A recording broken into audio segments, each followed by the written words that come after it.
Board to this computer. Okay, and yes, we're recording. So yeah, so thanks everyone for coming. I didn't expect when I started this kind of project in January of this year that I would still be doing it in December. It's kind of a bit like Tolkien said about Lord of the Rings. It was a tale that grew in the telling.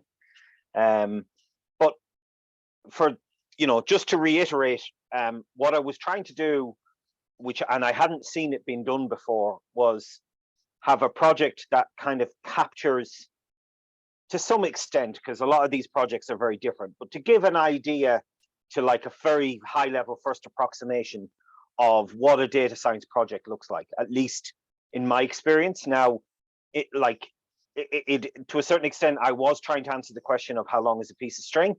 So what I had to do was kind of show at a very high level, here's a data set, here's a very rough set of parameters for what we're trying to achieve in the project, at least initially.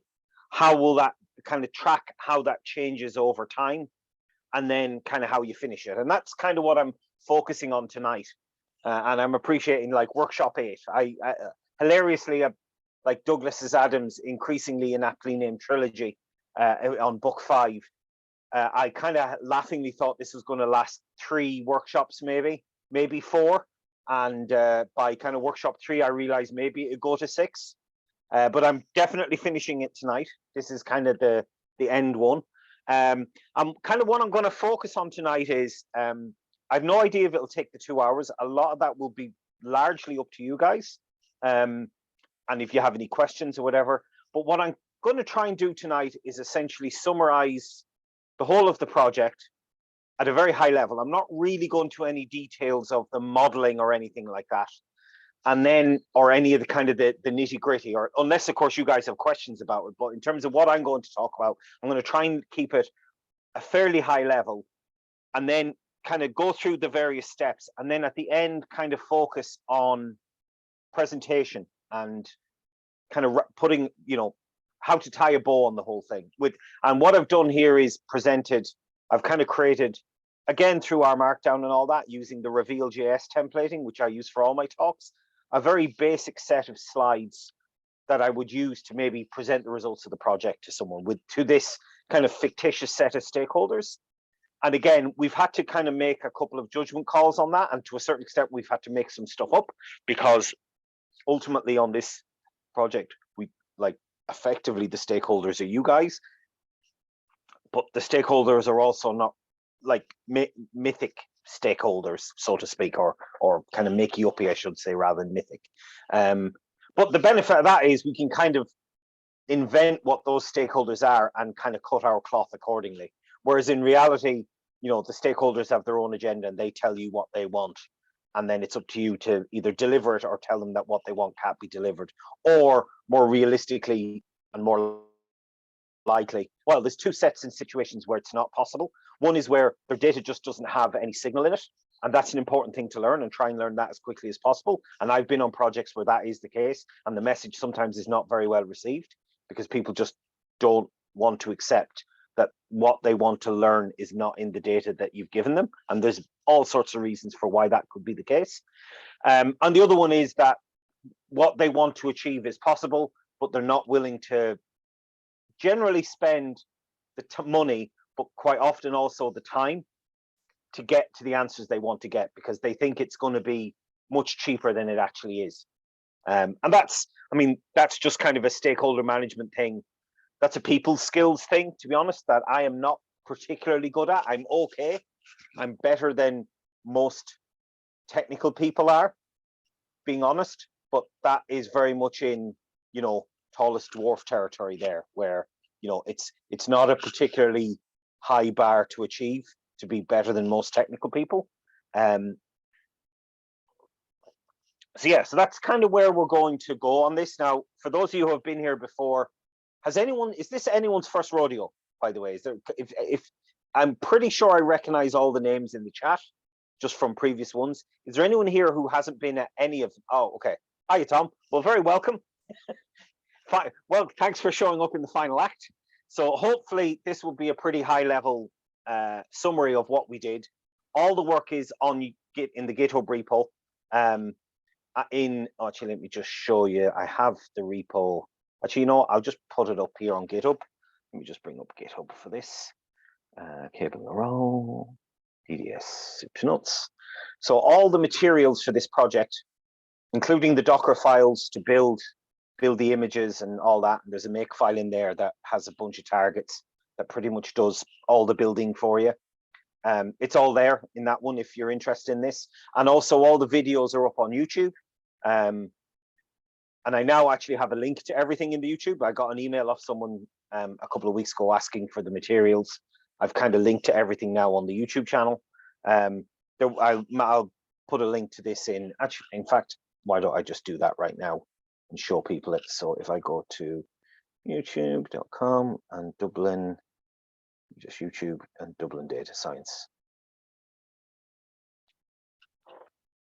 Just in case someone never actually noticed this, there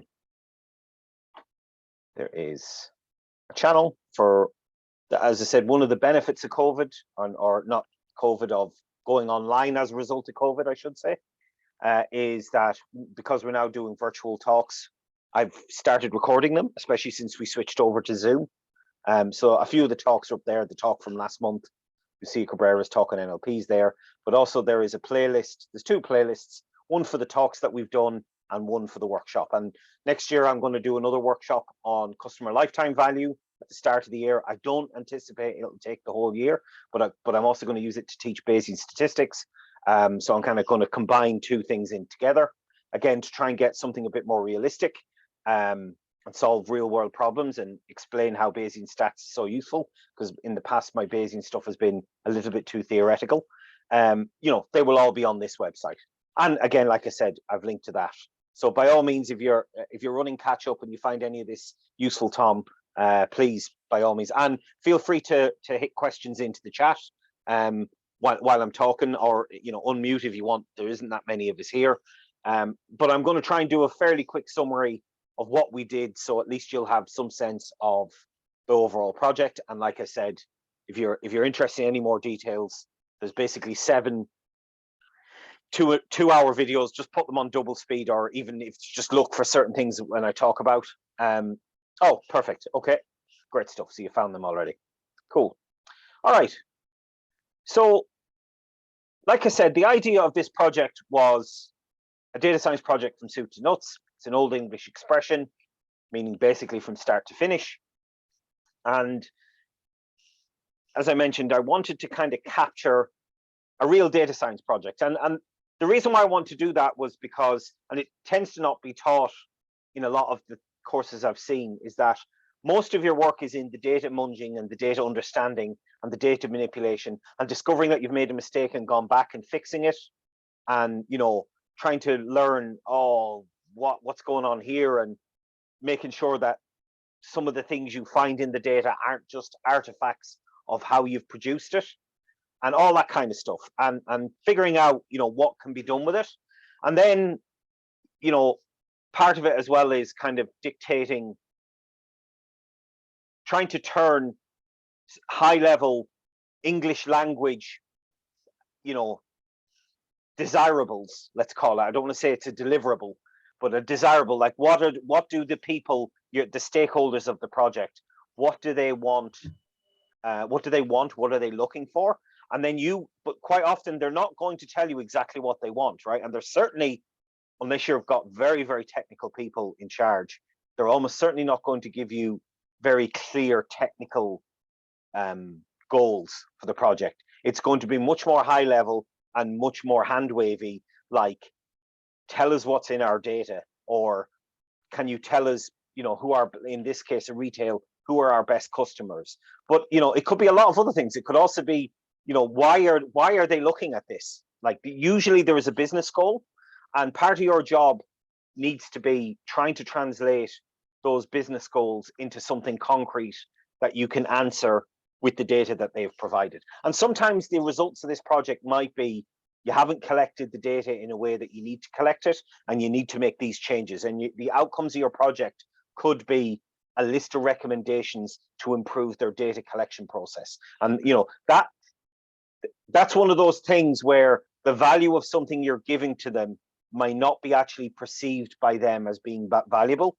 And there's not an awful lot you can do about that beyond persuading it. It's one of those things that the world is slowly starting to realize, which is why you're starting to see data engineers become really, really valuable.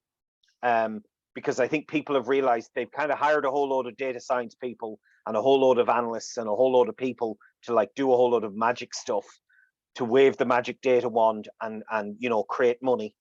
And they've realized they can't do it because their internal processes aren't there, or they need to change how they collect their data, or their systems just aren't up to the volumes that they're starting to collect, or whatever it is. And I think that's why you're starting to see, I know loads of people who are now looking for data engineers. If any of you are interested, give me a shout, by the way. I know a few companies that are looking to hire data engineers right now. I've no idea if it's suitable for you or whatever, but I said I would. So yeah, so basically we gave ourselves a bunch of data, and the reason why I chose this data was twofold. One, it's customer retail, which is always interesting. It's like one of the sectors that has really embraced like all this data stuff. And I know that sounds kind of dismissive, but I don't mean it that. I mean, because it's quite a broad topic and it can mean lots of different things. But online retail has really been at the forefront, and customer analytics and stuff has been really, retail has really kind of pushed the envelope in a lot of cases for this kind of stuff. And also, I'd never analyzed an online retail data set or any kind of retail data. So I was kind of interested in looking at transactional level data and, what could I learn from it? And, selfishly, I always kind of do these projects that interest me, because I figure if I'm enthusiastic about it, that, that enthusiasm will help me convey those ideas in a much better way. So we had this data. And the other thing we looked at was, like, right at the start, because the whole stakeholder thing is such an important part of a project, and rather than just kind of wander off and do cool stuff, I always wanted to stay focused on the outputs of the project, even though I knew that I had a certain amount of flexibility, because there wasn't any real goals as such. Any goals I had, I was kind of inventing to help kind of focus the project. Because another big part of a lot of projects is learn when to stop digging, or just decide. And this is something we very much did on this project. There was a couple of very interesting techniques and things we could do that I decided not to pursue too much. And the reasons for that was they just got too complex, and we could achieve an awful lot of the goals that we were looking to achieve in terms of like identifying high-end customers and doing some customer segmentation and doing some very interesting stuff. But we could do it with relatively simple models. Techniques is probably a better word, and that would achieve the goals that we had kind of set out for ourselves at the start, without really blowing up the project in terms of time and money and sophistication. So I also kind of wanted to set that. So I kind of set ourselves a couple of very high-end goals. One was just kind of data discovery, because this is quite common as well, is in a lot of cases when you're given a data set, the people who own the data don't really know what's in there. They kind of have a very high-end idea of what's there, very like high level. But it's usually not accurate, and in some cases it's often mistaken. Like they think they're collecting things, and they're either collecting it in a different way to what they think they are, or they're not doing it at all, because it was decided at the start of the project when they set in all their data pipelining, or their data, when they built their databases 10 or 15 years ago, or even more recently, there was there was something they thought they were doing, but it proved too technically difficult. But the fact that got canned never really percolated across the business. So people don't realize that it's not in there. So part of what I also wanted to do was kind of gather all those kind of things in there and figure out, at what point do we realize that we should stop. And it happened to me a couple of times during the project where, I was doing a few things off the top of my head, even on the data manipulation and the data thing. Actually, you know what, before I get to that, I'll go to the data. So when we looked at the data, we had some, it's a very simple data set. There's basically an invoice, There's a stock code, which is an internal code for the item that was bought. There is a description, which is kind of a free text description. How many of the item were bought, what invoice date was, and that's a kind of a timestamp. So it's not just a date, it's also a date and time. What price was paid and what the customer ID is. Oh, and also the country, although we didn't really pay too much attention to the country. It just, like everything else, we kind of had to pick our battles. So it's basically a basket of data.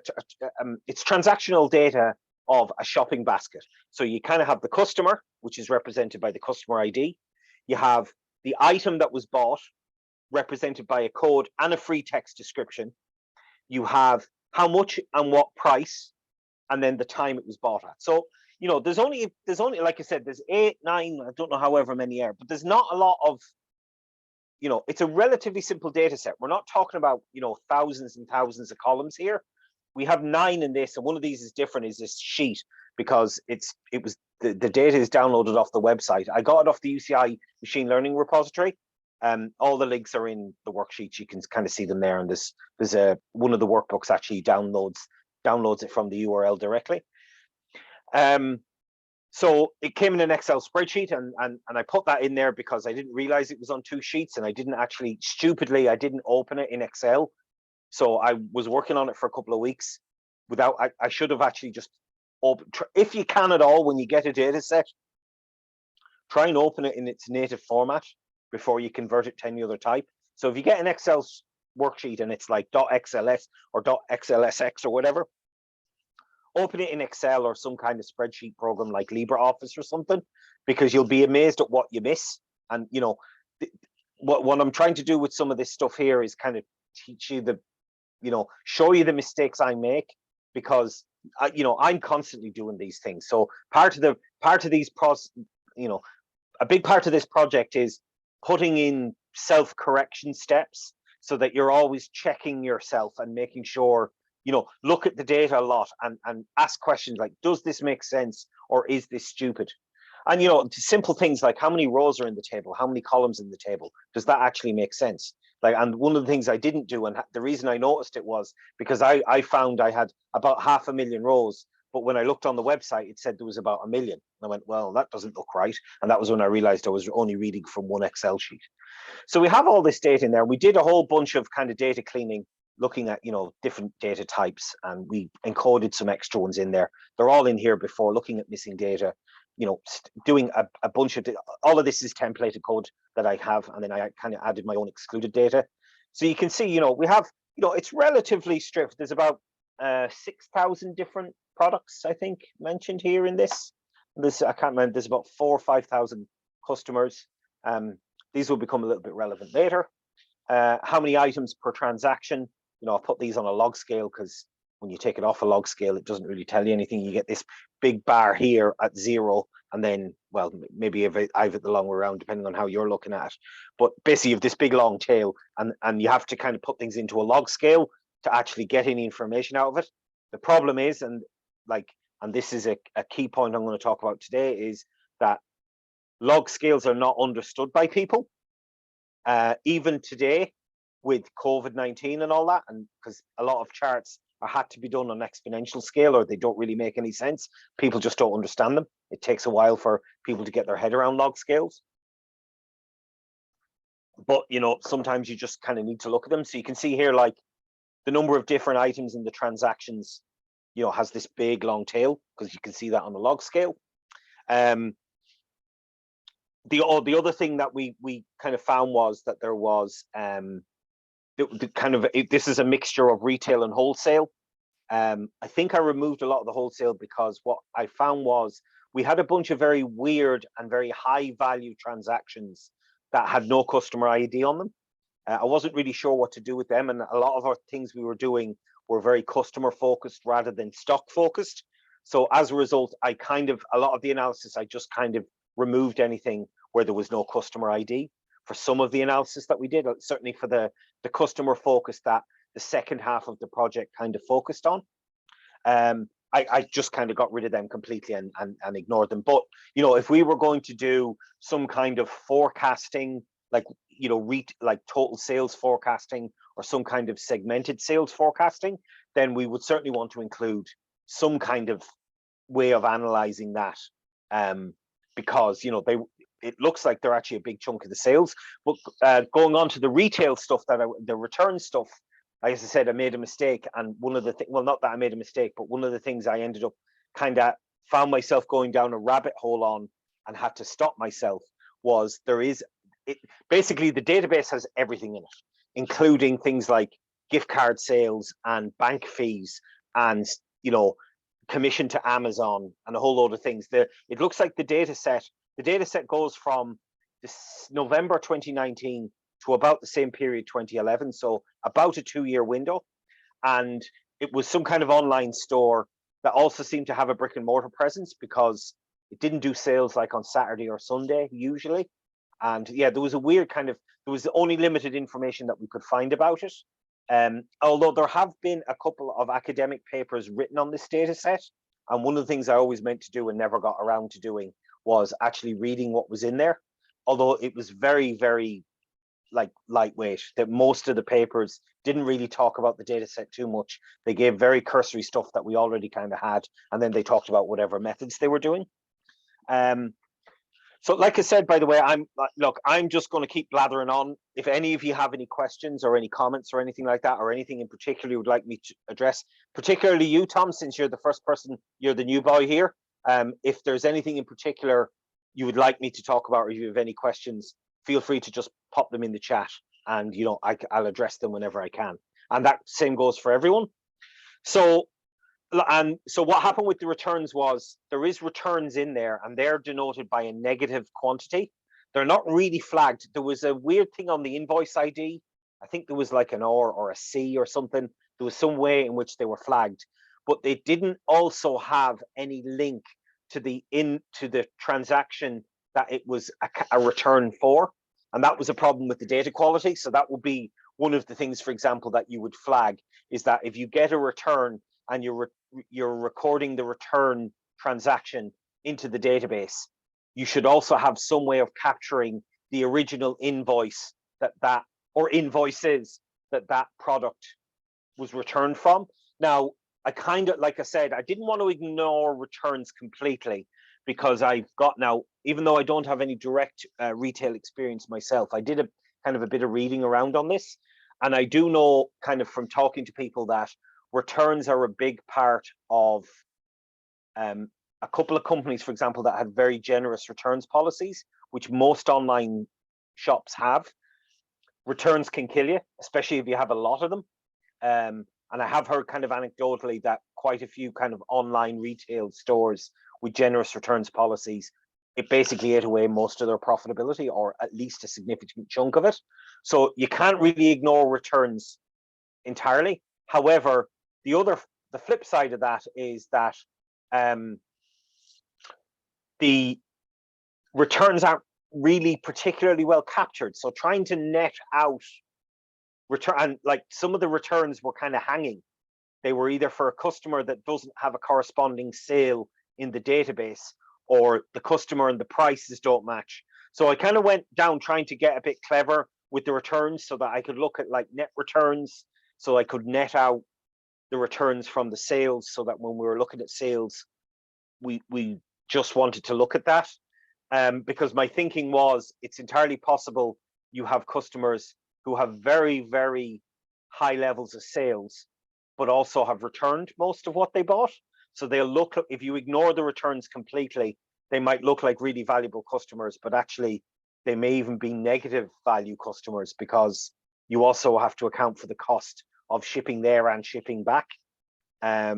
So that's a problem. And obviously you'd have a customer, you'd be basically incentivizing a customer who's just churning stock on you. They're buying it and sending it back, and buying it and sending it back. And they're going to look like a great customer. But what you would actually like to identify that they're a problem. Unfortunately, the way we have, if the data had a bit more structure to it, or if it proved to be more of an issue. Now, there wasn't that very many returns in there. And a lot of them were just kind of silly numbers as well, where it was like a keying error on the price or something. So ultimately, I kind of took the executive decision. And again, this goes to, trying to time bound and resource bound the project, I kind of made the executive decision that the stakeholders weren't overly bothered by that, and that we kind of filtered out some of the more problematic transactions that clearly were a mistake or had, had silly numbers in them or whatever, like a keying error, and then had a return value, because most of the really high values ended up with a return. So what I ended up doing was, even though I have some returns analysis in here, I kind of ignored it for the later data and then got rid of all the other kind of problematic ones. We kind of looked at stuff and we had some filters in there, and we just said, no, we're just going to throw them out and kind of keep going. And the main reason for that was not like scientific validity. It was purely a practical time and resources question, that to do this properly was going to take a good bit more time. And by time, I mean more workshops or more effort for me to work on. And these are the kind of real life problems that you encounter. And, here are the trade-offs you have to think about. So you have to allow for that. But sometimes it may be material, sometimes it won't. Maybe for the first pass of a project, you just ignore it, or you come up with kind of workarounds like I did. Or maybe it's hugely important. And if it is hugely important, well, then you basically need time and resources to be allocated to the project to fix those problems. And there's kind of no real way around it. So I kind of, we discussed that in a lot more detail. So once we had so that was one kind of big thing that I kind of had to fight my natural instincts of I hate doing botch jobs and like not, but at the same time, sometimes it's important to just kind of willfully ignoring some of these problems, not out of a sense of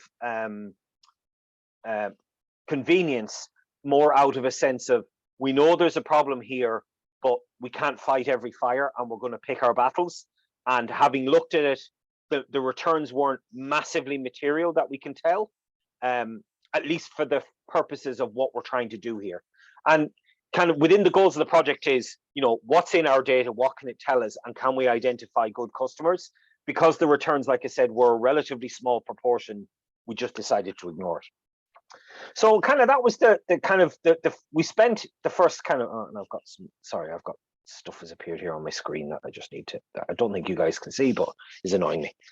So yeah, so that's kind of where we got to. We kind of, we did some, for the first few, I think the first 3 workshops, we basically spent time looking at the data, loading it, creating all these different visualizations. As you can see, there's a huge variation in customer spend. Again, this is all on a log scale, so you can see some customers have spent hundreds of thousands of pounds, I think the currency for this is British pounds. There was no currency actually denoted in here, so I'm just going to assume it was pounds. So you can see, the bulk of the customers are spending a few hundred to, maybe a few thousand, but then you get this long tail of customers who are spending a lot of money in total. And this is per customer. So this is like customer level spend. And, I wanted to look at the tail. I just did some tail analysis. And then there's a thing called data table in JavaScript. And there's a nice interface to that outputs tables as data tables. So we just started looking at different stock. I wanted to look a bit as well on the different stock items. Now, the stock level information is pretty bad in this data set.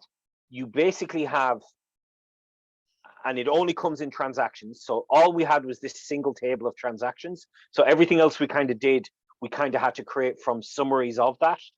So we have the various stock codes, and then we have some free text. That free text doesn't always necessarily perfectly match, although usually what it seems to have been is like, it's basically the same description, but a different combination of words. So you could one of them off the top was like tablecloth, polka dot tablecloth, but in other cases it would be spotted tablecloth or tablecloth with spots or dots or whatever, and then different colors in green. It would definitely have been better if we had some kind of even slightly richer product catalog where we could get some kind of hierarchy of products, some kind of data enrichment from the the inventory or whatever would have been great. Again, unfortunately, we just didn't have it.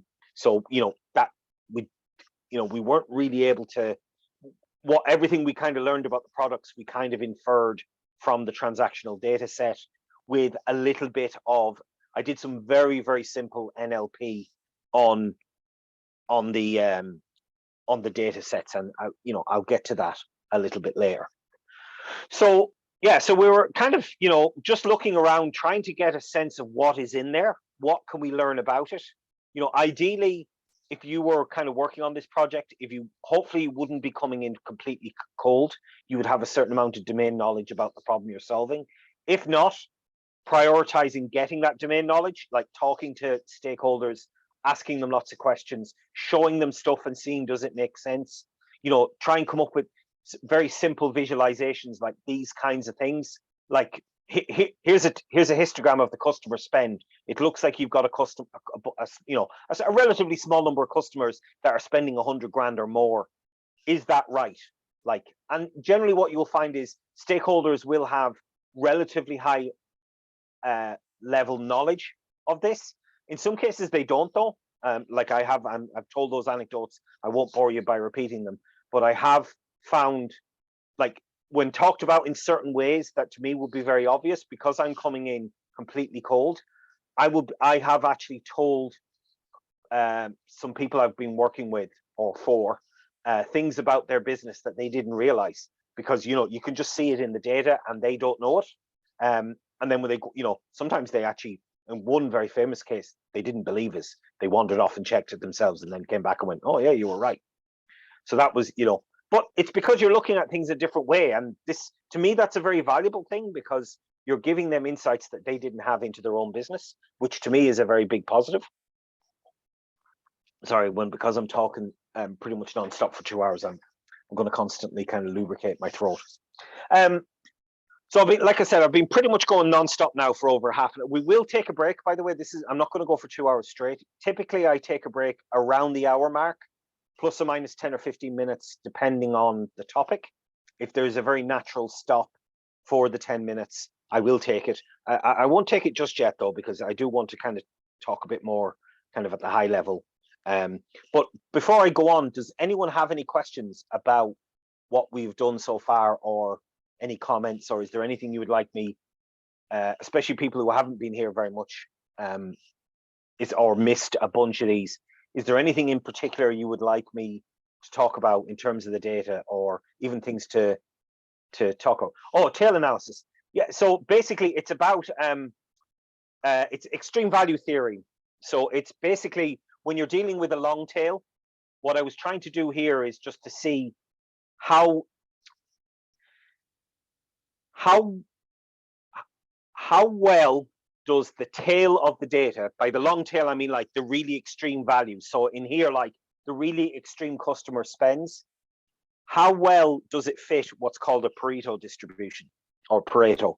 So a Pareto is basically extremely extreme values on the tail, and typically there's a couple of different ways of doing it, but it's sometimes useful if you care about the tail, and sometimes you do and sometimes you don't. And it really, again, this depends on the business. Like if you're looking, so that's an excellent question, by the way, and thank you for bringing that up. And this goes to the point also of like the framing of the project is also extremely important in what you care about. So in some cases, that like extreme values can be very important to a business, or not very important at all, or both, but it depends on the question you're asking. So for example, in the gaming business, both video games and gambling, as they call themselves gaming, the tail can be very, very important, not actually from a loss point of view, because in most cases, they actually kind of have covered their bets on that. So in some cases, they go to insurance companies. In some cases, they lay it off with other bookies. So they kind of cover the really, so if the really kind of extreme events happen, they don't lose too much because they kind of hedge the risk. But from a customer point of view, an awful lot of money is made from whales. Now, I'm sure you've heard, not the country, and not actually the big animal, but they're named after the big animal. So you have a large proportion of not necessarily your revenue, but your profit will come from a relatively small proportion of your business who spends an inordinate amount of money with you. So it's a big thing in casinos they're called high, the high flyers that come in on the private jets, and they're comped in a suite, and then they'll go down into the casino and they won't think about dropping, a couple of $1 million in a Vegas casino on a weekend because they're wealthy Asian or European or American businessmen, and this is the kind of thing they like to do. So in that case, if you care about that, then you really do care about your tail, because you want to kind of look at that aspect of the distribution and try and see what you can learn from it. And in some cases, you can actually learn quite a bit from it. It does tend to be quite random, purely because you're living in a region where you don't have a lot of data, just by its nature, because it's extreme value. Like if you've got like a good example, well, you can look at it here. You have thousands and thousands. We have I think there's 5,000 or 6,000 customers in this data set, and you're looking at maybe 20 or 30 customers that are living out here on this tail. So you just don't have a lot of data. No matter how much data you have, you generally don't have a lot of data by definition in the tail. So there's a couple of different things we did, and one of the things is it's called a hill plot. So it's basically a way of saying, as we remove more and more of our data set, how well does a Pareto distribution describe the data? Essentially what you want is, you kind of want a straight line going out at this very start, because you're dealing with kind of the main set of the data. It's not very well represented, even though technically in terms of the uncertainty bands, you could kind of have a flat line here. But generally what you will find is it gets very messy at the start, and then it kind of turns into a roughly a straight line once you start like going out into the extreme values. And then as you start chopping more and more data, when you go to the really edge and you start having only 5 or 10 data points, there's just so much noise, it kind of becomes nonsense again. So and another good example of that would be trading or insurance, where your extreme values are what kill your business, or are where your business is made. So again, it really depends. But if you're dealing with operations where you just want what you're focusing on is your humdrum everyday kind of BAU, working on, and I just want to know, like, I don't really care about my really high-end customers, because I kind of have a handle on them, because that's a very people part of the business, and we kind of understand that. But we've just got an awful lot of everyday customers, and we want to learn about them. In that case, you just kind of chop the tail off. You wouldn't necessarily look at the tail at all, because you're essentially in a different regime there, and data from the tail isn't necessarily going to inform the main body of the distribution. So you might actually just remove beyond a certain threshold and not analyze it anymore, or combine it later. There's a few different things you might do. So that's kind of what I'm talking about there. And again, whether or not you just throw that data out, or whether or not you focus on it or include it somehow, that will depend on how we framed the question. And I never really answered that to be honest. I probably should have thought about that a bit more. I kind of included it in there because I was just kind of curious, because I've typically dealt with a lot of tail events. So I kind of work in tail and that, because working in insurance, you can't just throw out the bad claims, because that could be 1 or 2 claims, depending on the line of business you're in. A small number of claims could be 80% of your claims paid in a business. So you can't really ignore them. You really have to pay attention to them. But also it could be important in terms of, like I said before, insurance companies or gaming companies, like I said, because they've hedged the risks and they've laid off a lot of the risk of the real tail events. So it's not important for them for their everyday business, but it is important when they're paying to hedge off their business. So in insurance, it's called reinsurance. If like in bookies, if you're looking there is actually an insurance industry line of business called event insurance, where you can kind of not like where you're kind of like lotteries and stuff like that, where you're kind of hedging those risks.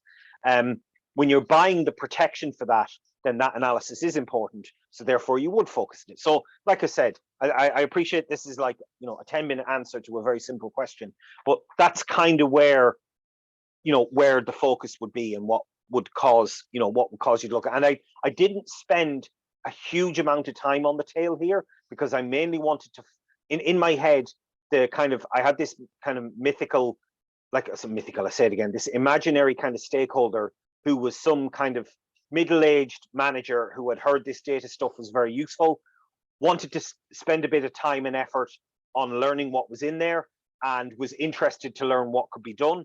So I didn't want to go too esoteric, and I was focusing a lot more on operations and business as usual and the bulk of the customer base rather than the extreme answers. So I didn't spend an awful lot of time on it, but I did kind of look at it a bit in terms of the tail. And I think there's a few other bits and pieces in there that I actually just can't remember right now, because like I said, that was one of the other things that we could have focused on but chose not to.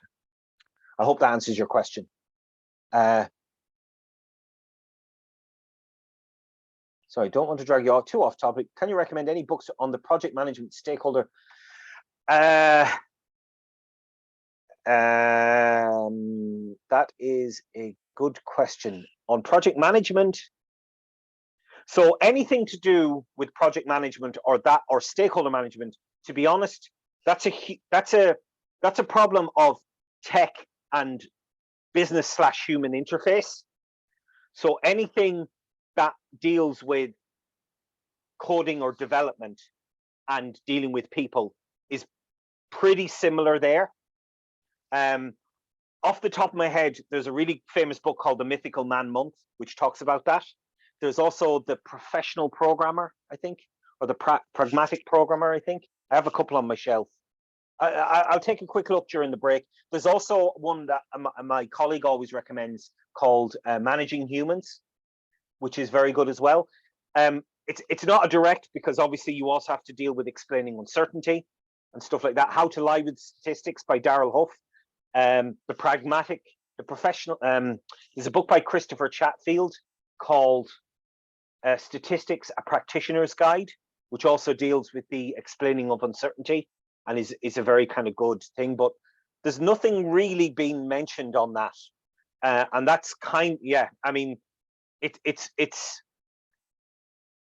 nothing that I'm aware of specifically in related to data science stuff, but anything to do with like programming and humans would be pretty insightful, and I would recommend, and actually are probably just as good, because they've got a lot, there's an awful lot more dev world stuff out there, and a lot of the problems are very, very similar, just in terms of trying to explain technical things to non-technical people, and trying to get it in a way that's, because it's very, very easy for people like us to just be condescending and calling them stupid. It's actually not true at all. In my experience, most of those people are not stupid, or they wouldn't have got to the position that they got to. It's just that their areas of competence are very, very diametrically opposed to ours. And it's very easy to just be condescending. Basically, the onus is on us to communicate things to them. Now, in some cases, they may not be receptive to do that. And, if they don't have ears to hear, then there's not a lot you can do about it. Like, you can lead the horse to water, but you cannot make it drink. So that is very true. People just aren't interested in learning these difficulties. There's not an awful lot you can do about it beyond negative reinforcement, in the sense of letting things fail because the way that things have been set up to fail, and not saying I told you so, but kind of, there's no good answers to those kind of situations. If they're not interested in hearing, basically go somewhere else, or deal with the everyday frustrations. I hope that answers your questions, Tom. Oh, no problem, Bernard. I appreciate it was a pretty long one. In fact, I'm actually going to walk back on. Like I said, we kind of adapt to the times. I've just noticed the time now. It's kind of 10 to 8. So this is a good place to stop, because what I'm going to do after the break, then we'll take a break here for about let's say 10 minutes. I'll take a break in the next couple of minutes. And what I'm going to do when I come back is go for I'll list it again, Tom, so that you can go through it. And to be honest, if you Google a couple of them, you'll probably find them as part of lists of books that are talking about dealing with dev people and talking to humans, and they've probably got a bunch of other good ones on there as well. So what I'm doing when I come back is I've kind of gone through all the data and I've kind of set the scene, I think, enough. What I'm going to talk about when we come back is I'm going to very, very, at a very high level, talk about the various modeling we did, at a very high level. Famous last words, but 10 minutes. And then I'm going to focus our attention on explaining to the person who paid for the project what it was we did, if you know what I mean, and kind of how I thought about crafting some slides to again, in my head, we were giving a relatively quick presentation to some mid to senior level manager who like was essentially the major stakeholder who sponsored the project or funded the project or whatever the project, and just trying to explain what we had been spending our time on. And giving, and the other thing I've thought about a lot is how much time have I actually spent on this? Now I'm very conscious of the two, you know, obviously it's been 8 workshops of about 2 hours. So that's 16 hours. I'm trying to figure out, but it's kind of hard to get an assessment of how much time I would have spent on this over the year. It would be a lot more than I would have if I'd been doing this for real as a project, because it was, you know, it was an hour and a half here or 2 hours there or a couple of hours on a Sunday. It wasn't kind of my main focus. So I want to talk about a bit about that as well. But, you know, I think I'm actually, despite a whole raft of misgivings about the results and what we've done and where we had to leave it, it's still, you know, I'm actually, it was quite an enjoyable thing to do, and I learned an awful lot from doing it. You know, just even kind of, and constantly that having that discipline of having to have something to show when I did a workshop, but B, also kind of having to create an actual, the discipline of, even if it was self-imposed, of coming up with something to a deadline or to some kind of, you know, final point, and not kind of drifting off unfinished, was quite an interesting one, and it wasn't one I kind of really done before in a self-imposed way. You know, usually when I work on these kind of projects, you either got a very definitive kind of timeline or budget for it, and you have to be able to do something, or, you know, whatever you want to do. So it's about 5 to 8. So what I'm going to do is I am going to take a break here for like 5 or 10 minutes, let people run off, grab a cup of tea, go to the bathroom, do whatever they need to do. If you have, I'm going to turn off the video. I'll keep the share up. I'll obviously put myself on mute. If any of you have any questions, I'll look up those books as well. If I can, I think some of them are here on my shelf, but I'll check them out, Tom, and I'll come back when I come back. But I won't be gone I'll probably only be gone for a couple of minutes while everyone's else during the break. If anyone has any questions or anything kind of completely random they want to talk about, like during the break, I can address those questions there. So while I'm gone, if anyone has anything they want to put, please just put it into the chat, and I will be back. I'll be back before this, but we'll resume the workshop as such at about 8:05 in about 10 minutes time. Okay, so I'm putting myself on mute, and I'll talk to you all then.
right, I've unmuted.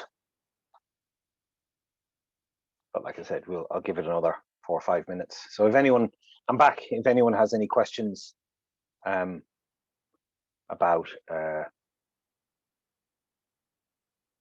what we've done so far, please pop them in. Let me just start the video. Yeah, Mick, when you were saying about managing projects, and yeah. I was just thinking something, well, very particular, the last place, one of the problems was the manager taught you how to manage software development. Yeah. And he'd obviously read up a lot of stuff on Agile. Yeah. But he didn't seem to want to adapt it for... Yeah, Agile doesn't work for this stuff. Well, that's like anything, if you the thing that works loose enough that the daily stand-up is really useful. Putting some structure on things, but when you're going, like the whole 2 week, 3 week sprint thing with user stories, it's the only way it works in that, and I've done it, and I did it when I worked I worked on contract for about 6 months in AIB, and they had kind of Agile, and the daily stand-ups were brilliant. Yeah, but I found the whole creating user stories and stuff difficult, and not because I wasn't used to it, but because it demanded a level of certainty about the outcome that just you're not capable of doing in most of these projects. Because like in dev work, you kind of know what you want to get to, but you don't necessarily know how you're going to get there. You need the flexibility to be, but you kind of roughly know where you're going and what you want it to be able to do. In these kind of projects, this is where the science and data science comes in, is that there's just an awful lot of, like, I had, like, going into this, I had a very rough idea of what I wanted to do, but I knew it wasn't going to survive contact with the enemy, because you just don't know what's going to work. I was trying to think of the phrase, yes.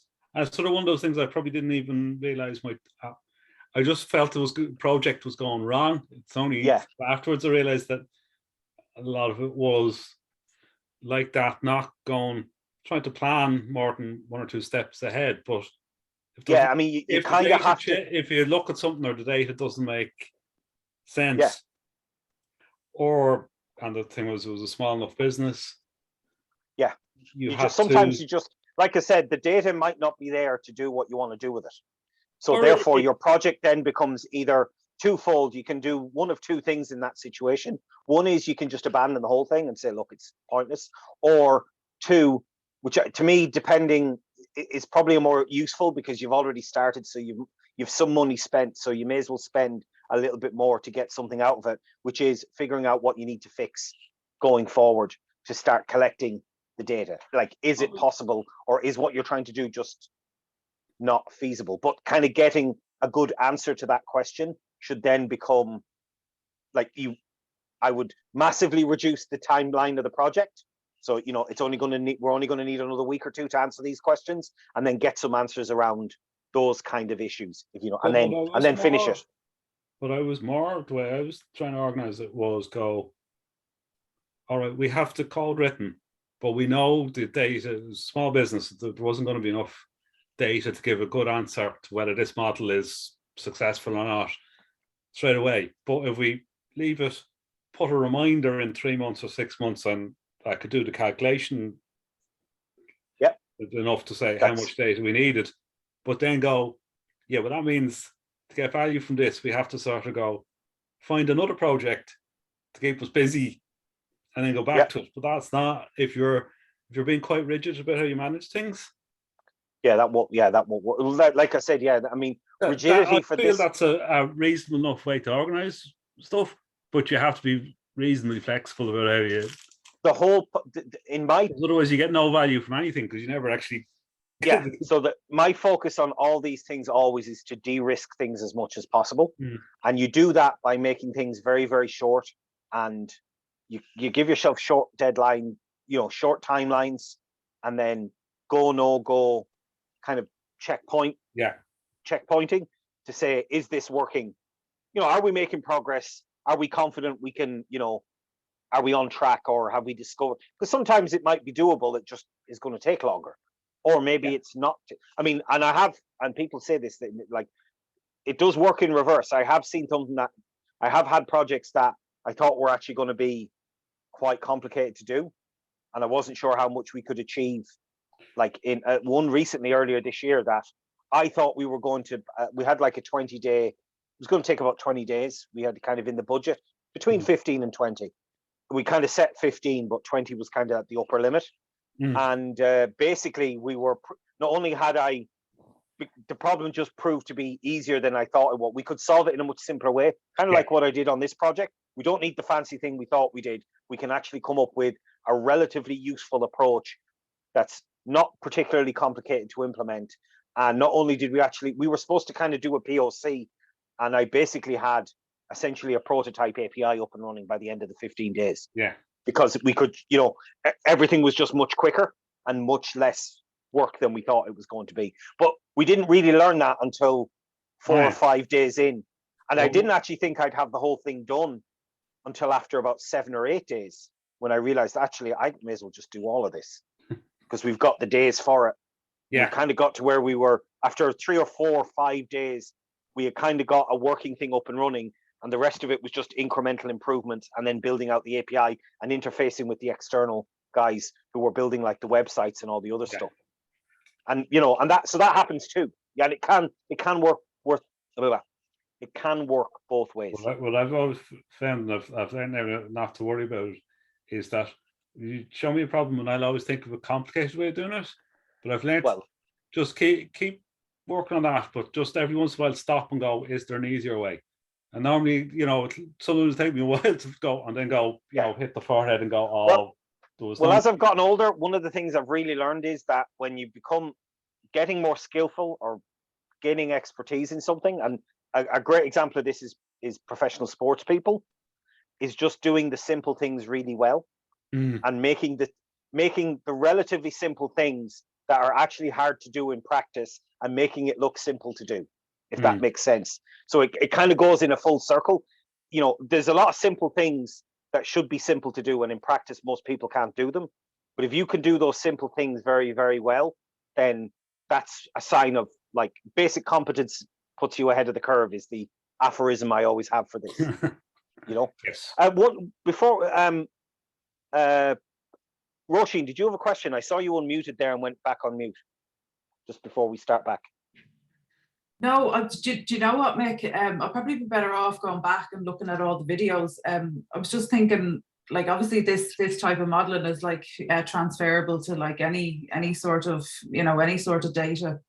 Well, I wouldn't say the modeling and what we like the specifics wouldn't necessarily be, but the whole point of the project was to try and make things kind of by doing things specifically to learn some general principles.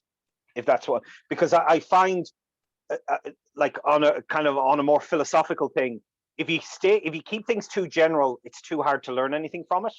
Whereas it's actually much easier to transfer and learn.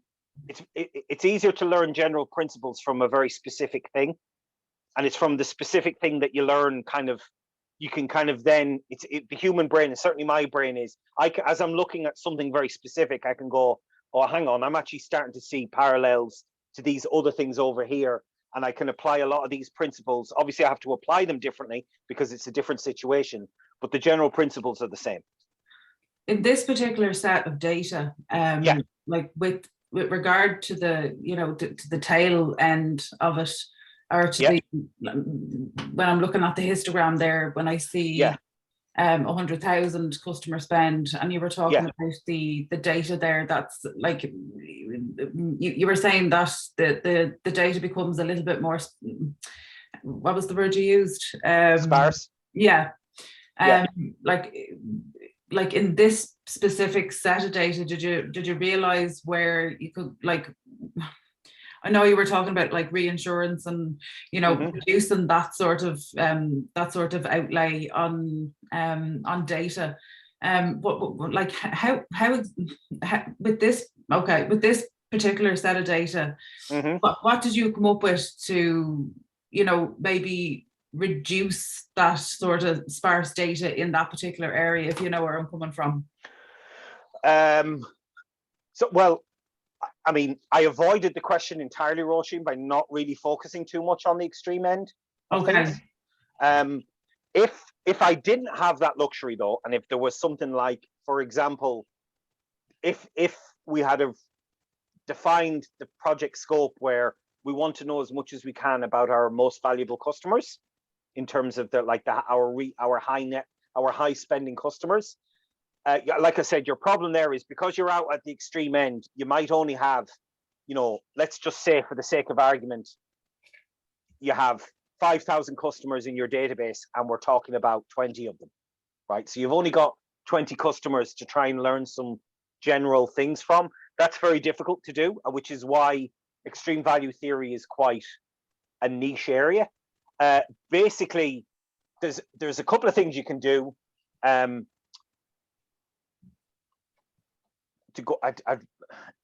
rather not go into it. I could talk about this for about 2 hours, but there are a couple of simple techniques like bootstrapping and stuff like that, or like Bayesian statistics, which is why I love Bayesian stats. It works very well in a low data environment where you don't have a lot of data. But the flip side to that is if you're data poor, you have to be knowledge rich.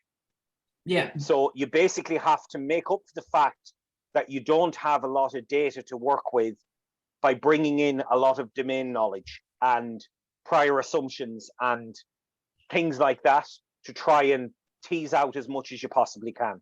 There's also a technique called generative modeling, where you essentially use the data to build a system that allows you to generate synthetic data that you then analyze to try and gain insights from.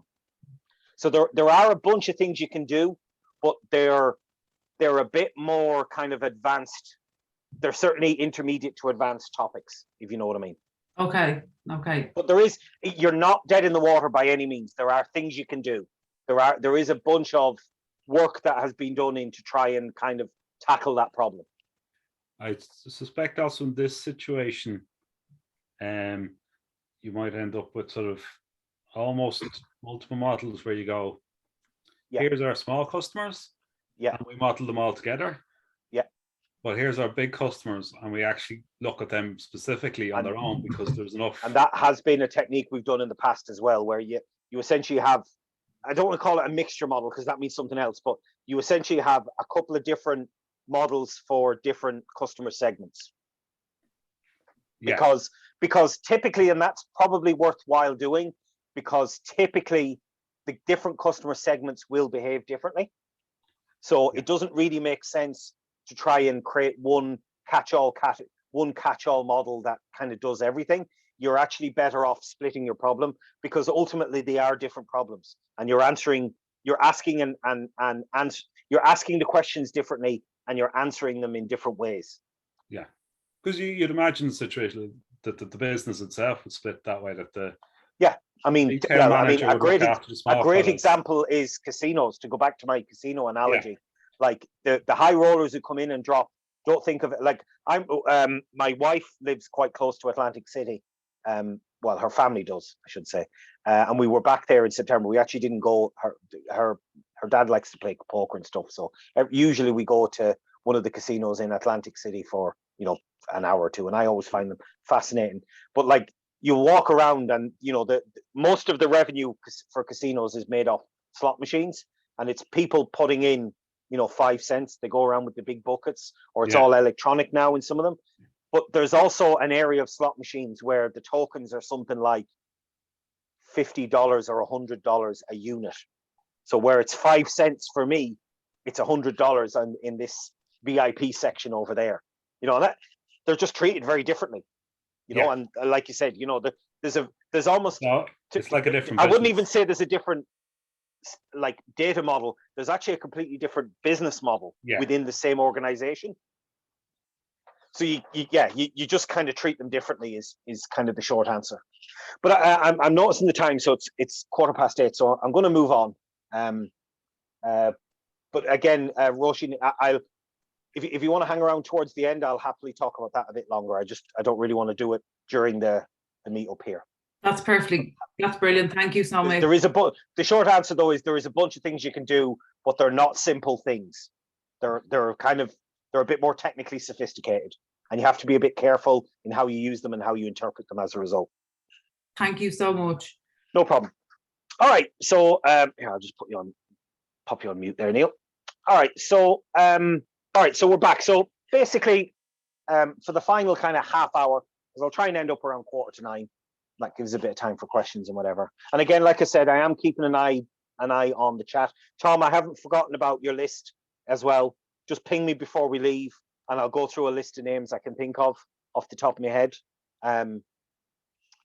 Yeah, make sure you caught everything.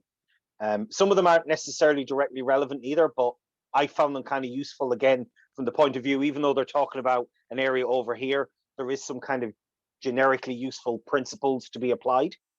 Anyway, so yeah, so we did all of this. So then basically we went down a bunch of different modeling routes. And we tried a bunch of things. Some of them were very simple, some of them were not very simple. The more sophisticated ones, like buy till you die models, we did spend a full workshop on, but I kind of decided not to pursue it for the purposes of this project, because as I mentioned earlier, I kind of had this stakeholders in mind, and I didn't want, they're more sophisticated statistically, and they are more powerful in terms of what you can produce from them, but it was kind of beyond the scope of what I was trying to catch here. And I just didn't like the idea of, if a bit like politics, if you're explaining, you're losing.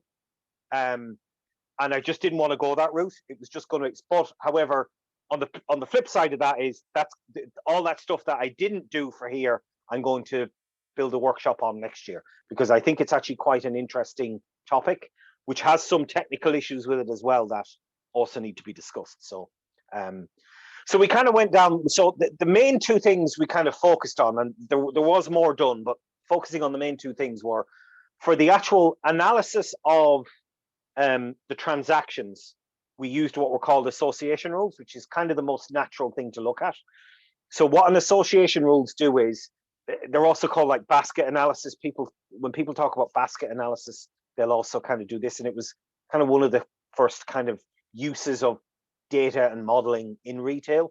And the idea is that what you're trying to find is, the co-occurrence of items in a shopping basket, and trying to get like the second order co-occurrence as well, or maybe things that are non-obvious. So it's the classic, beer and nappies for young couples, which I actually don't think is true, to be honest. I think that's one of those things that people made up, but I don't think there's any actual historical evidence for it. The idea that young couples have a baby, so they're not going out anymore because they've got to mind the kid at home. So they bind alcohol and they also buy nappies for the kid.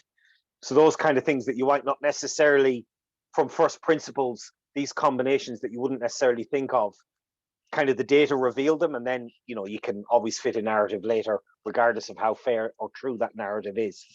So what association rules do is they basically try and say, well, okay, well, let's say we have product A. How likely is product A to be bought by a customer? And generally, if you have lots of transactions like in this one, the probability of any particular item appearing in the basket is quite low.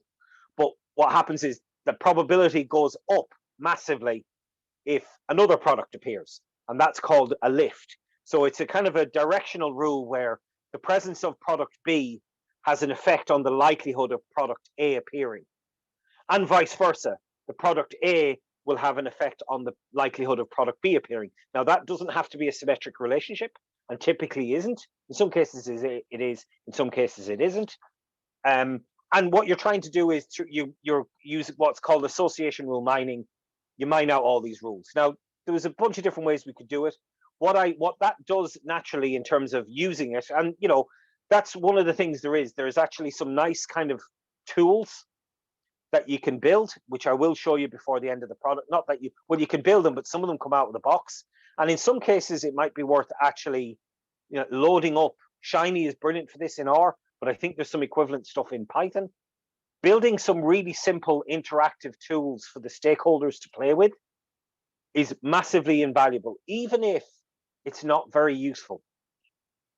The fact that you've actually delivered something to them that they can load up on their machine, they can go to a website that you've loaded maybe internally within the organization, or done some kind of security thing so that you're not leaking data, but then they can play with it. is very, very valuable from a stakeholder management point of view, because you've actually given them something that they can do and that they can look at, and they feel that something tangible has came out of the project. And if you can do that quickly, so if you can kind of, even like a very simple kind of, do some slight, do some data manipulation, data analysis, create a very simple data set and load it up in Tableau or Power BI if that's used internally, and then give them access to the dashboard internally so that they can play with stuff.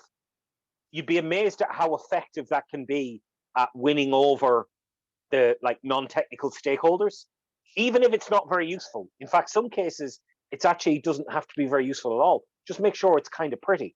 And I know that sounds incredibly cynical, but what you're giving them is something they value, right? Even if you don't value it because you know that there isn't a lot of necessarily informational value in there, the fact that they can actually look at their own data and play with it is very, very valuable to them, because it's probably quite novel for them.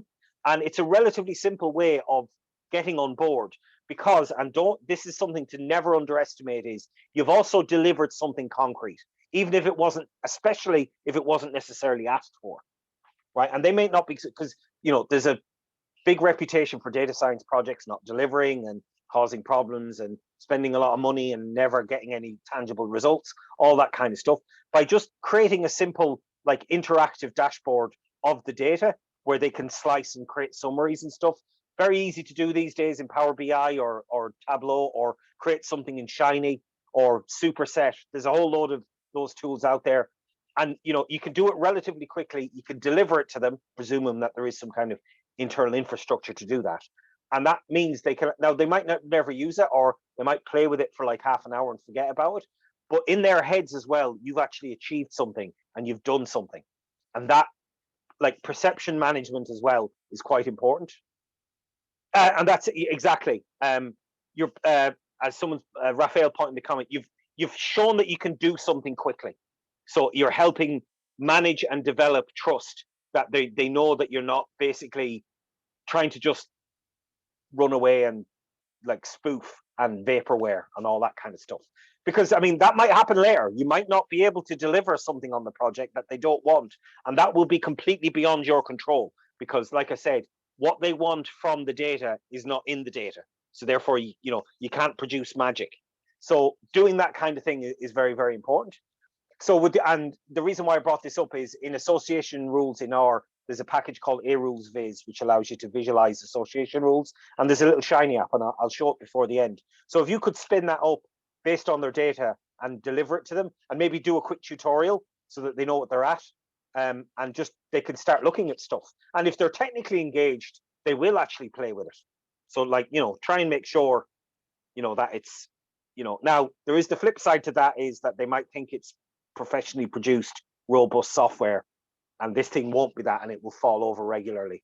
But as long as they understand that and you kind of explain it, and you don't make it look too professional either, that can be a huge win early on. That kind of, like Raphael said, builds trust for you, and that's very, very important. So once we have the association rules, we can put them on a graph, and I think I had some stuff on that. Let me just see. Is that build models? It is. So essentially what you do is, you create a graph where, and that's kind of a quick summary of it, of 6,000 rules. So basically you have your graph consists of nodes of products, and then the association rule that involves those products is another node. And obviously there's a connection between both the association rule and the product, if they're a part of it, and it becomes a directed graph because it's a directed rule.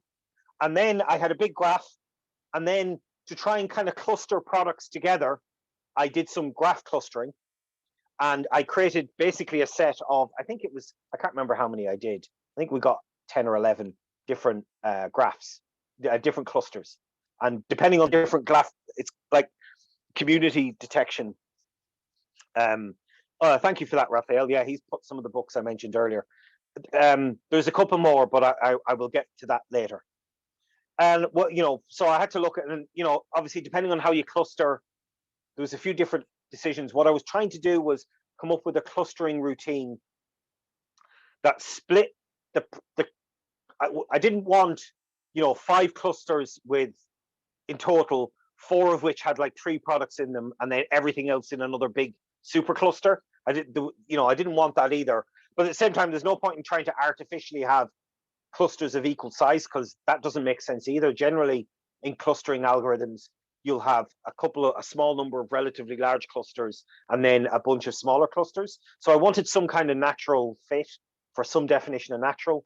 In the end, I think I went with these Louvain, which this is a plot of the different cluster sizes.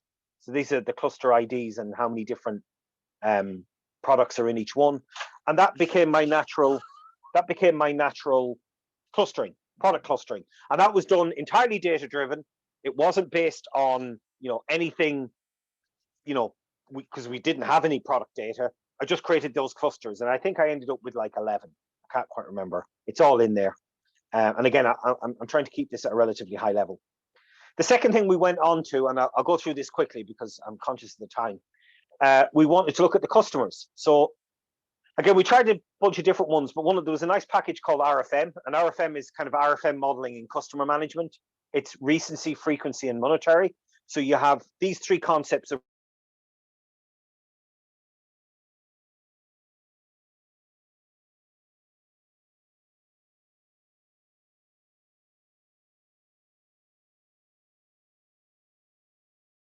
what was that? The frequency, which is also how often do they transact? Like, do they buy a lot? Do they buy, very, very infrequently? And finally, monetary. When they do make a transaction, how much do they spend?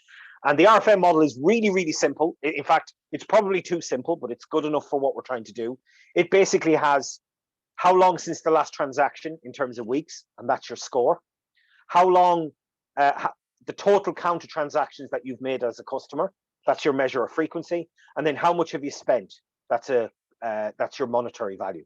And then, so you look at those 3 numbers, you basically split your customer base down each of those 3 axes. You split them into quintiles, so in buckets of 5, equally sized. So you basically look at the lowest count, second, third, fourth, and fifth. The fifth being the highest, so the most recent frequency is bucket 5. And then the highest count of transactions is bucket 5 for frequency, and the highest amount of money spent is bucket 5 for monetary. And so you essentially get every customer gets this RFM code, which is a 3 digits from 1 to 5. And then they've kind of the package, but you would do it yourself. You kind of have these splits of what segment they fall into based on where they score in their recency. So your champions are basically, they've transacted frequently, they've transacted a lot, and they spend a lot of money when they transact. And those are what we're calling champions. Now, these are arbitrary. These weren't derived from, you could do it, but it comes with a preset of possible combinations. And then you essentially assign each customer to a segment. Now, in some cases, like if you look here, loyal customers and champions, excuse me, one is a subset of the other. You assign them you go down the list basically and assign them to the first category that they meet in. And we then have a customer segmentation. So now we have a bunch of customers. Again, the key thing for why this model, and I know anecdotally from a few people who have worked in this area, they found that people really, really liked the RFM model, even though it was very simple and wasn't nearly as powerful or as predictive as other approaches, because it was really simple and people can understand it. And that is a key thing. And again, going back to the trust, you're doing something very simple. You don't really have to explain a whole load of fancy stats. You can just say, here's how it works. And it's relatively straightforward to implement, which means it's very, very quick to do. And like I was going off the base thing here, I'm not particularly happy how it did, but I was, for the purposes of this exercise, it was fine. If I wanted to use this in Anger, I would probably go back and roll my own, but it would take a couple of hours. Like I don't like the total monetary spend. I'd rather have average monetary spend, because then there's a bit of a decoupling. As it stands, if you're a high frequency, if you've traded a lot, it's going to inflate your monetary spend, because it's your total spend. So if you've bought more often, you're also going to spend more just because you're transacting more. Whereas if it was an average spend, I think that would decouple them to a bit more, and that might be a bit better. But then obviously we have to, visualize it. So we create some visualizations that I'm going to show later, so we can see basically, here's how the customer splits. So your champions, there's about there's about 4,500 customers. Oh, 4,691. About 1,000 of them were champions. There was also almost 1,000 were loyal customers and these potential loyalists, and the rest, had kind of fallen off a bit. But the other thing to do is also to prove that it works. So we also wanted to validate it. So what we did here was I basically took all this data was done up to a certain cutoff point, which I think was we left like 9 months at the end of the data set. So we did this RFM segmentation up to that point, and then we compared it to, we basically reran the analysis using the previous allocation, but how do those metrics look for the out of set data? And that way, basically what we would want to see is, do champions also have better values after the fact, like out of sample? So in other words, is past behavior predictive of future behavior, and how much so? So, but we can see it is, because you can see here, like, again, it's a log scale to show the element. The champions have have the bulk of the data, their recency is lower. So therefore they transacted the most recently at the end of the data set as well. They had transacted more often because their transactions are higher, and also they'd spent more. They're if you can look here again, it's a log scale, so it's not great. So they'd spent more. So now this, it kind of works, and it's relatively simple to understand. And we kind of have, using these relatively simple ideas, we have a way of like segmenting our customer base. Now, it doesn't work, like everything else is a bit noisy, but it does quite a good job of identifying relatively simply our best customers, and 1,000 of them. So it's like 20% of the data set. So that's quite good. That's actually good news. Like the customers you want to keep who are around more often are actually relatively easy to identify. That's actually kind of a win from a business point of view, because it means you don't have to spend a lot of time and effort and resources to come up with something that's at least workable for a first pass approximation to get something up and running. If you want something more powerful, which you probably will, then you need to use more sophisticated techniques. And then I did some simple word clouds of, this didn't work very well, to be quite honest, but because I had the different product groups, we had all the words that were in the product groups. So I basically just did some very simple NLP on that, where I took all the product descriptions of all the products within a particular cluster. And sorry, Sarah, I've got a question. I'll read it in a sec. Let me just finish this. I built a word cloud based on the words that occurred within each cluster. I mean, I didn't really see much, to be honest. I mean, I don't know how useful that was. It was a bit of a shot in the dark, but it didn't really work. But there was a couple of things that did work. Sorry, I have a question here. So would you use segment to describe a feature that was engineered? I'm thinking if you're explaining a model with complex features, that to describe. I'm not exactly sure what you mean there. Hi, Mick, it's Eric. I sent in the question. Yeah. Hi, Eric. What's up? Sorry, I'm not quite sure I'm following what you're getting at there. Yeah, I think that the segments that were described, they're something that somebody in the retail industry can relate to, because it's the type of terms that they might use themselves. Yeah. And then say if you were building a model to describe churn, and say instead of looking at average spends, you were looking at the variance in spend and say the percentage, like at either extreme of the bell curve, or making ratios, right? Of say, I suppose the number of spends. Say if the customer has a spend band, the number of spends that are in the top 20%, or the number of spends that are in the bottom, using those then to explain if they churned. And it was just occurring to me that I wasn't thinking about the question itself. I was just thinking that, if you kind of say features and segments, it might cause confusion in the dealings with them. Okay. It depends. I get that's my kind of rote answer. I mean, what I found is typically you don't necessarily, if you found something like this with the segments, let's say, for example, in this example, I wouldn't necessarily use it initially as an input to any models I would build, right? What I found it very useful for is after you've built your model, then split your data based on the segment and look at, like, for want of a better term, the residuals of the model based on the splits, and see, is there any segments that have anomalous patterns in them? So to give you, I mean, to put it in a very simple term, let's say we're predicting average spend per customer. You don't put a segment in as a predictive variable. What you do is you create your model, you have a predicted spend for every customer, and then you look at actual versus expected kind of thing, like what did the model predict versus what actually happened, and then segment based on the customer segmentation.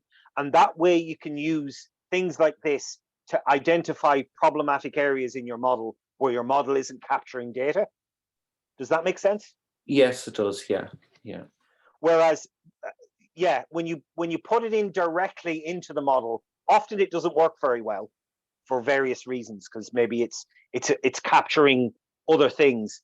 But I have seen a lot of people who use this kind of stuff effectively for, like, model diagnosis later or model validation type iterations. And in some cases, you can actually use it to identify for feature engineering, because if you can use these kind of weird anomalies, you can then use it to try and kind of identify interactions and stuff like that.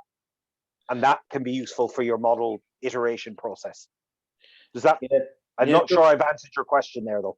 No, it has. Yeah, you kind of I was combining a low level and high level stuff, and you did answer the question. Yeah, it's kind of makes sense.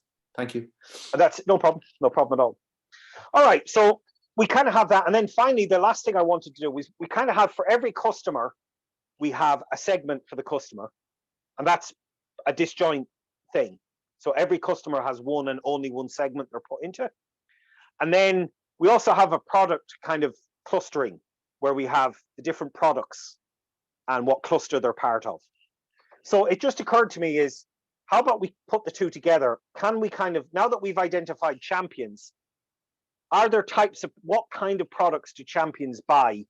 And how can we ascertain that? So this is an area, again, I only kind of looked at it's a thing called correspondence analysis. And it's kind of like, I don't want to call it correlation analysis for categoricals, because correlation actually means something very specific, but it's a way of extracting codependencies. So rather than assuming they're completely independent, you're trying to figure out, kind of like what we did with association rules, is there a propensity for customers in this particular segment to buy a cluster of products? So what clusters of products do different customer segments tend to migrate towards? Because that, then we can start building maybe recommendation engines off, because you'll have a customer who buys, a bunch of products in this cluster, then maybe they might also like these other products in that same cluster. And it's a way of kind of narrowing that recommendation space down. So I did some very simple kind of high level stuff, nothing particularly complex, although that was mainly because I've discovered this whole correspondence analysis, CA and multiple correspondence analysis, is a huge topic, and it's something I want to learn more about. But basically, you get what are called these biplots, which are these kind of bad boys here. And essentially what it is you're looking at your co-occurrence of your customer segments and how they're associated with the transactions. And essentially, at a very high level, things that are close together on the biplot are similar in some way. All right. So basically, if you look at, let me just zoom that in here. If we look at our biplot here, sorry, I should have zoomed this in earlier. That's too far. Go to 150, I'd say. So basically, if we look at our biplots here, we can see, like, champions, for example, have this TNX007, which is just one of the cluster names I came up with. So from the association rule clustering. So basically, our champions like things in this cluster here. Also, potential loyalists and all that have this association. And basically, what that means is that, if you look at the relative frequency of products in this cluster, they're more likely to be associated with champions than other customers. Like there's kind of a codependency there. There's an interaction between those two. I don't want to go into too much details, and for the purposes of explaining it, I'm certainly not. But basically what this lets us do at a very, very, very quickly with a few lines of code, we can start looking at correspondences between product groupings and customer segments. And that might be useful from a recommendation. So that's another kind of outcome that we have from this whole project. Okay. So that's kind of where we, oh, and then I just, because it was TNX0, I built a quick word cloud. So it's some kind of gift. So obviously wrapping, greeting, card, birthday. This is a very, very simple word cloud of that customer segment. So, you know, that I just created a simple one because, again, going back to the point of gaining trust, word clouds are a really simple thing to produce, that if you've got NLP data, it's sometimes worth producing a bunch of kind of low level things like this because people understand them and they kind of think they're cool and they look pretty, and don't underestimate the value of that. All right, so we're done. We're done with, like, again, whistle stop tour. We now have to kind of quickly present our surroundings. So like I said, in my head, it was a meeting in a room with maybe a big screen. We were meeting a couple of people. They were interested in what we'd done, but they weren't necessarily very technical. So I didn't want to blind them with science. And now I had to kind of think about, okay, I'm going to give a very quick presentation of summarizing the project. What are we going to talk about? So I created some slides for it, and they're all in here. And I used Reveal. And basically, the key thing to think about here when you're presenting this is you've got to think of it in terms of telling a story, right? Now, it's not a particularly, you know, people like stories and people react to stories. So try and wrap it in a story. And basically, the story here is what we did and what we found. That's, you know, that's what this story is about. So without messing around too much, what I thought about was a natural way to tell this story is to tell it chronologically. And that's probably where to start. Just get everything you did at a very high level and put some slides into it, because you can always take them out later. But that's not very interesting from the point of view of the people you're talking to, because ultimately you kind of have to think of it like, you know, the pyramid thing that Associated Press created for writing newspaper articles. You want to lead with the main thing. Like, so you want to start, if there's one main thing to take away from this, you want to start there. And they call it, and there's a bunch of ways to do it. One of the ideas is a brain harpoon, as in you want to say something that really gets their attention early on. So make it controversial or emotionally telling or very particularly evocative. I mean, I didn't want to go that route because this workshop is not about how to create presentations and how to deliver. But so I wanted to keep it a bit more functional. And this isn't necessarily the final slides that I would give to someone, but it's certainly kind of a starting point for it. So I'm basically, the key thing I want to do is I want to actually lead with the discoveries. So the key findings. So the three, and again, the rule of three, right? So I have three things. So that the first one, and these don't necessarily have to be takeaway because you're giving the talk. You want them looking at you. There's information in the data. The data source has valuable information and we were able to take stuff out of it. That's a very important takeaway because it's not always true, right? So that's the first thing. The second one is that we can do a lot of useful things from a customer point of view with RFM modeling, right? So we can identify customer segments. And the third and very important thing is that there's a lot more work to be done here. Like what we've done is basically, it's almost like an advanced taster menu because we didn't have the time and the resources or the stakeholder input or just enough information to do this. And that was how we kind of framed the project. So basically, your starting point is, yes, there's useful information. Secondly, the RFM model is useful in identifying customers. In fact, thinking about it now as I say it, I should probably be a bit more concrete in there and say that there's like 1,000 customers identified as the best customers or something like that. I would probably put that in there as well as part of that second point. And then the third point is that there's more work to be done, right? And just kind of lead with that. And then we can kind of talk through the various points. So, I want to summarize what they have because they might not necessarily know this, the people you're talking to. So, this was the data we were given. So you can see, there's 8 columns. It's just transactional data. There's a bunch of missing. There was some data cleaning, but that was basically the raw materials that we were working with. We could do some very simple summaries of here's all the new customers by date. You kind of want to show them something visual. And by each date, you can kind of see that, there was a big spike at the very start. And then they were getting, for the first year of business, they were getting between 10 and 20 new customers a day on average. It seems to have dropped off to between kind of 5 and 10 in the second year. And then we can do it by month. These are also important. Notice I've also put the 0 at the bottom. Sorry, you can't see what I'm pointing at. I put the 0 at the bottom here. If you've got a y-axis, always include a 0 because it's important to give a sense of scale. That's a big one from How to Lie with Statistics by Darrell Huff. But another reason to show them this is you also want them to allow you to challenge what you've done. Now, obviously, this is assuming a non-toxic environment as well. But you want to make sure that, and also if it should reflect what they already know about the business. And again, it buys into the buying trust. So you kind of show them things that they already know, so that they also kind of know that you're seeing what they're seeing. Again, the building trust. And here, just a quick visualization. I always like this visualization of seeing the different types of customer behavior. So this is and this is probably something they won't necessarily have seen their data this way. So you're kind of giving them something to look at. If we wanted to be really fancy, we could put some coloring scheme based on the segmentations. So if you had the red, if we had a couple of champions in there, we could show them, or maybe color code the amount that was spent somehow. You can, now you don't want to overload it either, but I always thought this was a nice representation of, you can see where the customer started transacting and then when they finished transacting, and then each dot is a point in time where they made a purchase.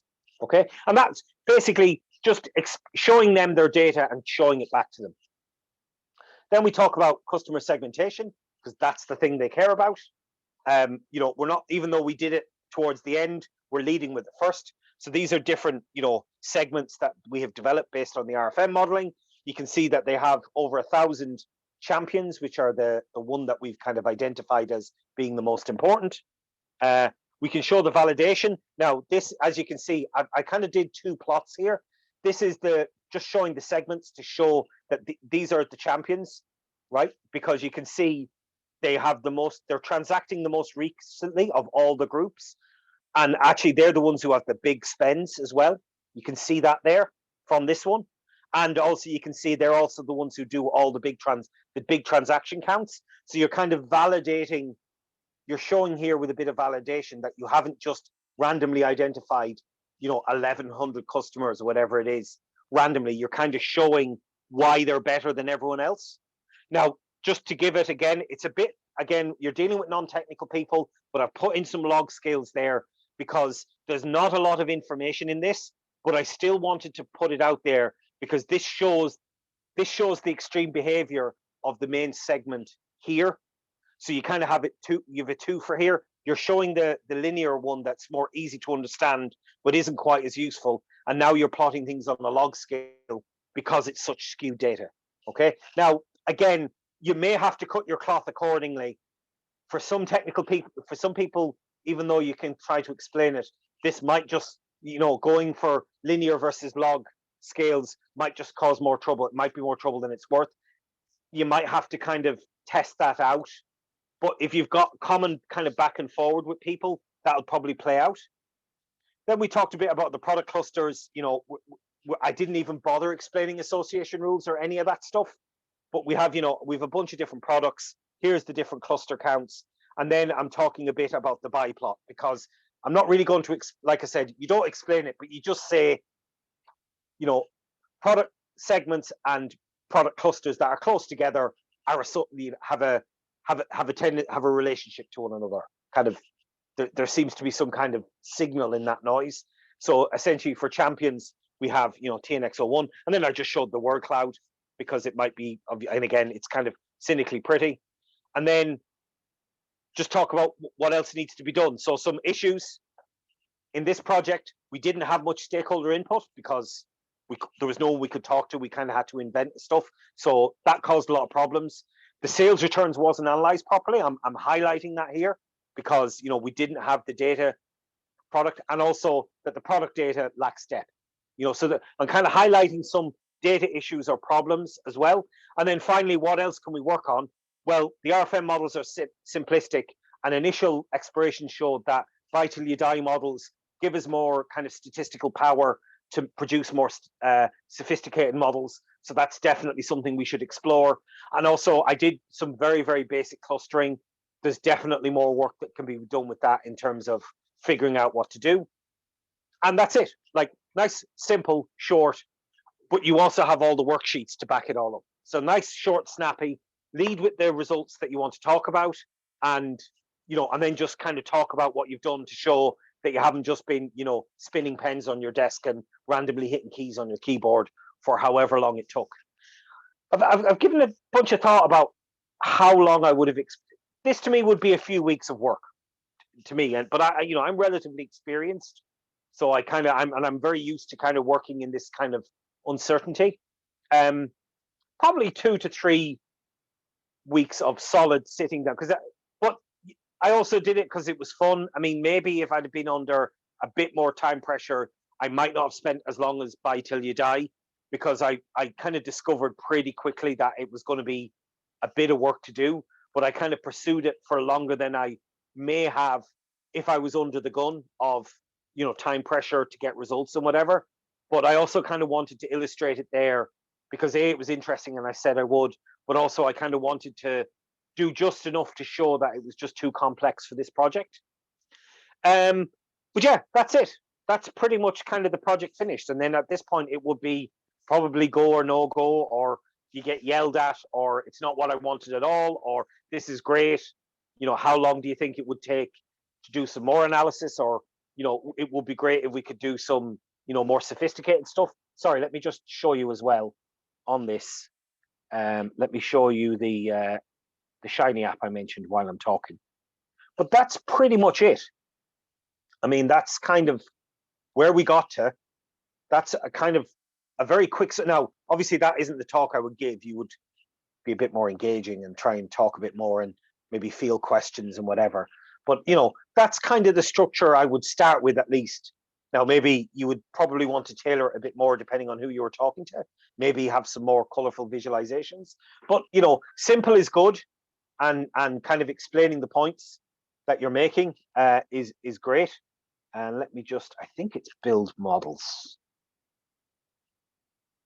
Build models. I'll leave it running while this is happening. And I'll just show you, there's a very quick Shiny app that may or may not be useful to kind of load up on a machine and give them access to the URL so they can play with it themselves. You know, and they can, you know, mess around with some of the things that you've built for them. But that's it. That's kind of finished. I'm going to hang on for a while because I've noticed, I've gone a bit later than expected. It's about 8 to 9. I know a bunch of you have asked questions while I'm running this, and I'll show you this in a sec. Does anyone else have any like questions, or is there any? I know it was very much a whistle-stop tour of all the modeling, and I very deliberately kept things, you know, at a relatively high level because I kind of wanted to summarize the project as a whole, and also kind of organize my thinking for how I'm going to explain the whole project in a 5-minute presentation, you know, where you just hit the high points. And as you know, that was a very, very high level summary of what we discovered, but that's what you want to get it down to. You know, you want to kind of, and that might take a while for you to do, because there's the old joke of, you know, if you need me to talk for an hour, I can do it right now. But if you need me to talk for 5 minutes, I'm going to need a couple of weeks to prepare. And, you know, because there is, you know, removing all that and boiling things down to kind of the basics does take some thought and crafting and experience. Before we go, tech stack. Yeah, a lot of people talk about it. So our Docker based on the Rocker guys, which is kind of R for Docker. I'm using the RStudio within the Docker container. I also use Makefiles to kind of manage everything and build it all together. GitHub, and you could use GitHub pipelines for things like automated Docker builds and stuff if you wish. And I think I actually have one in this one. I think there's a GitHub action that upon a push to master, it rebuilds the Docker image. So, and it pushes it up to Docker Hub. What else? I used a whole bunch of packages in R. There's a few other bits and pieces like Makefile to graph. So there's a nice thing I found that can basically build this kind of dependency graph of all the different worksheets so that I can just go make all, and then it automatically builds the worksheets in order from scratch with no data, so that everything that depends on previous worksheets is automatically built in as part of the dependency. But no, that's mostly it. Makefiles have been a godsend for. Oh, and obviously I use volume mapping within Docker so that I can work both inside and outside of the container, if that makes sense. But yeah, I mean, if you want to hang on after the end, I can happily talk a bit more about. That's something I've kind of had to develop over the last couple of years, because Docker initially, the way I was kind of been told it was used a lot, didn't quite fit with my use case. So I had to do a bit of manipulation to allow it to work. Did this trigger, has this done yet? Yes, it might have. So if I go rule explorer, yes, and is it a basket? Yeah, so if I go this, there isn't, and this comes as part, it's sure you've all heard of Shiny. It just creates a nice little interactive doodad that basically allows you to create just some interactive playing around with the various association rules. And this comes as part of the package with A rules. So, you can put in your lift and your confidence. It gives you the table. It just takes a little while to render it. It's based on minimum support. They can interact. You've got some plots. Now, it's not necessarily perfect for, but if you've got, a fairly technical, they can play around with the graphs and zoom in and zoom out. They might find it useful, they might not. But it's worth looking at those things that are kind of almost out of the box, and then just give it to them. Like, just create something separate, hive off a separate drive or whatever that the data can load from, or like I said, some kind of internal like project, and then give it to them on a URL if you can, or some kind of make available on a Power BI project or whatever, and give them things they can play with, because they you'd be surprised at how effective it can be as a trust building exercise to actually produce something, even if it didn't take you a lot of time and effort. Being able to deliver something to them relatively quickly, even if it's only of limited value, can be very, very powerful. Yeah, you're going to hear tech stack a lot. I mean, people love buzzwords. So that's about it. Does anyone have any questions for me before we wrap up? Feel free to just pop them in the chat or whatever. So, well, what we'll do, I'll stop recording shortly. So thank you very much for coming. I mean, it took the full year, which surprised me. We had a couple of talks in between. I really didn't expect it would go as long as it did. Thank you, Raphael. I'm glad you enjoyed it. I know you were here for, I don't think you were here for everyone, but you were here for the vast majority of them. Yeah, I think you might be interested in the BTYD stuff next year. So like I said, I was trying to do something differently. I wanted to show something as real life as possible, which is probably why it's a lot longer than I expected, because it's very easy to forget about all this stuff. It's only when you actually do it and you do it for real that you kind of remember, oh yeah, and I even found problems. I think I identified, I had to go back and fix some things that I'd messed up on, and fix it and basically percolate it through. So I think like some of the clustering or the association rules changed because I made a mistake in my purchasing data. I think I hadn't filtered stuff when I meant to, and it kind of changed how some of the clustering worked. I can't quite remember, but you'll find that you got to go back and check this stuff, and this is why you kind of reiterate on all these kind of things. And source control is amazing for this stuff. I know that sounds crazy, but you'd be amazed how many people don't use it. Yeah, so that I'm going to finish it here. So thank you very much. We'll be back in January, probably with a workshop in January. I'm going to start a new series on Bayesian modeling using buy till you die models and buy till you die concepts. It remains to be seen whether I'll actually use the classic buy till you die. I might need to make changes simply because there's problems with the model. like trying to get it to sample properly, there is essentially geometric multiplicative identifiability problems with it when you try and build slightly more sophisticated models of it. That's still a bit TBD, but I'm going to kind of build it incrementally. And I've done Bayesian workshops in the past, but I've often found they're a bit too esoteric. I want to solve a real problem and show what you do after you fit your model and how to build like Monte Carlo simulations based on it. And so it will be kind of more in-depth and more modeling focused than this series was. I don't think it'll go as long. I say that now, I don't know, but I mean, that's one of the benefits of COVID, I guess. But we do have a few speakers lined up for the new year as well, but that will probably be like February or March before we get them to speak. But again, until COVID changes in Ireland, I mean, I would love to start doing in person again, but it's certainly probably not going to be, at the very, very best, I would say it's March, and you're probably looking at towards the middle of the year, because I just don't think people would be comfortable, sitting in poorly ventilated areas, which, let's face it, most meetup venues are, or offices or whatever, that people aren't in town, because if everyone's working from home, having a meetup in the middle of town isn't actually as useful as it usually used to be. So yeah, I'm going to stop recording there, but I am going to hang on for a while, because in these COVID days, we don't really have any place to be. Let me just stop the recording for a second. But if anyone has any questions,